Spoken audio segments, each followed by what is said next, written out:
Before we get too excited about a bull run for silver's price, going at the speed of a Lamborghini, the bull there, as you can barely see on the hood ornament of this automobile, we have to also keep in mind that there are other factors that come into play that could slow that down, maybe even tremendously. I'm talking about going at a pace of a Ferrari in a bull run down to the pace of a Fiat. And it's quite apropos considering that, silver is priced in fiat dollars. And that gives us a better understanding that we should be able to prepare for the ebb and flow of a bull run. I still think we're going to see it, but I'll explain exactly what this means and what could push it back and inhibit it in some degree as we explore.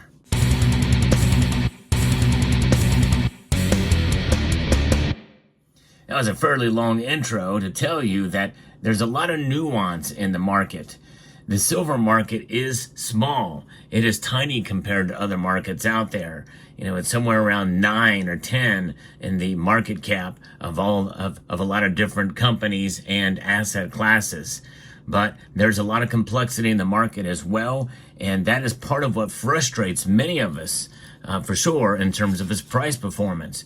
Many of us, including myself, feel that silver is undervalued. I do think so. And it's not just about the ratio between the two metals in terms of their price compared to the mining ratio and the like, but it's about overall demand fundamentals. And that can get rather complex. According to a report recently released by Heraeus, well, it looks like we have some idea of what is keeping silver from moving up at a faster pace. We just recently saw that Nokia has released its second quarter earnings for 2024, which showed an 18% year-on-year sales drop. And that is related to the quarterly sales. That's the lowest since 2015. That is big news. Why? Because Nokia cited the slowdown of 5G deployment in India and North America, two huge markets, as key reasons for the fall. Although a sales decline is also widely observed in other regions as well, Nokia's competitor Ericsson also reported a weak second quarter earnings, which was a 7% drop year over year.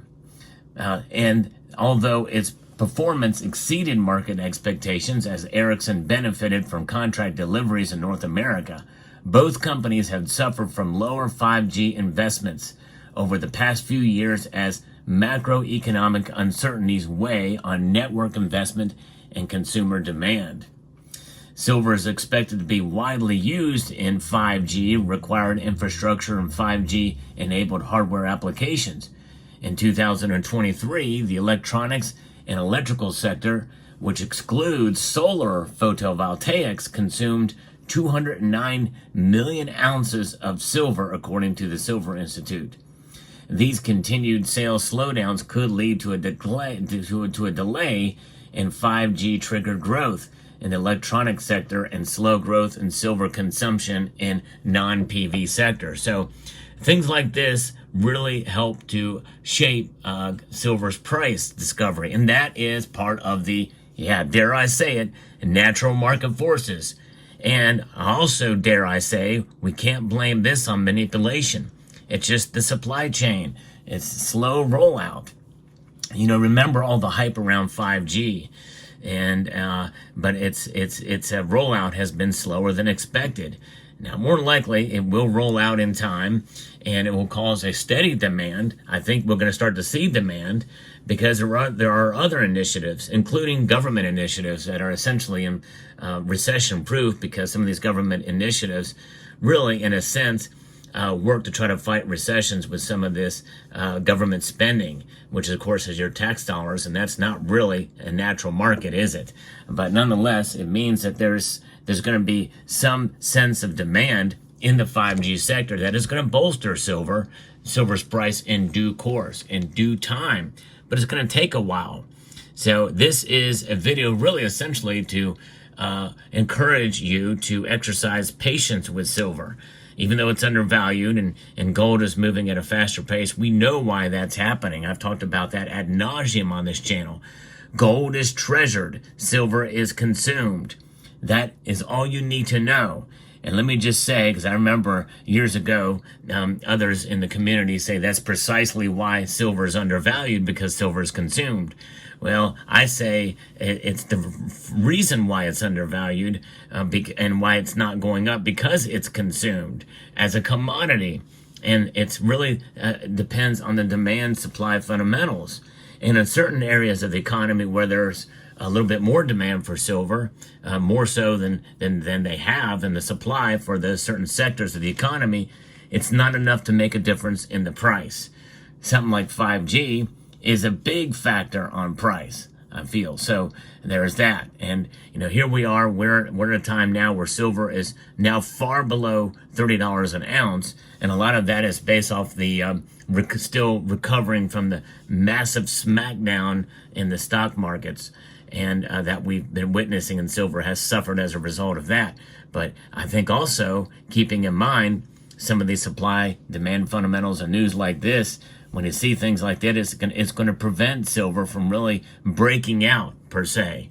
Still believe in a bull run for silver. I still think we are really at the beginning of the next bull run cycle that will not be interrupted unless there's another massive market slowdown or a drop or plunge. That plunge, I think, will have an impact on gold and silver prices, especially silver compared to gold, but not quite as much as last time. And I think each subsequent one, unless it's multiple days, we're going to see silver start to show its resilience. And resilience is what we need with silver, about preserving your wealth over the long course of time. That's what silver is about.